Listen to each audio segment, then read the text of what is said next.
Hi friends, வாங்க தக்காளி ரசம் செய்யலாம்.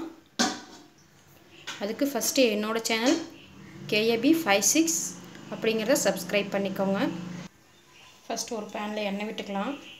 எண்ணெய் விட்டு கடுகு போடுறோம். கடுகு பொரிஞ்ச உடனே மிளகாய் போட்டுக்கலாம், வர மிளகாய்.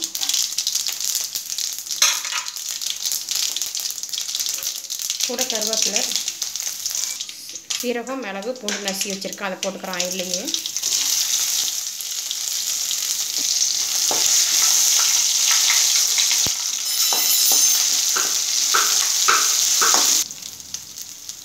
இப்போ அதுலேயே நம்ம தக்காளி அரைச்சி வச்சுருக்கோம் மிக்சியில், அதை நான் ஊற்றிக்கிறேன்.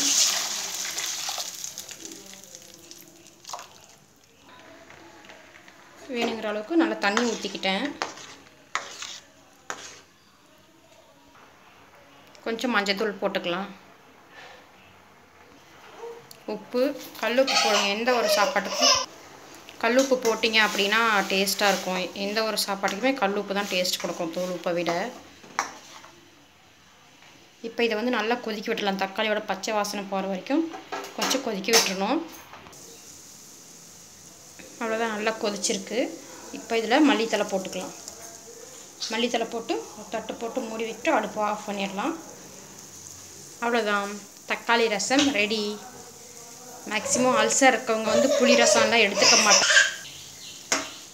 புளி ரசம் எடுத்துக்காதவங்க இந்த மாதிரி தக்காளி ரசம் வச்சு சாப்பிடுங்க, உடம்புக்கு ஹெல்த்தியாக இருக்கும். பிடிச்சா லைக் பண்ணுங்கள், கமெண்ட் பண்ணுங்கள், மறக்காமல் Subscribe பண்ணுங்கள். தேங்க்யூ.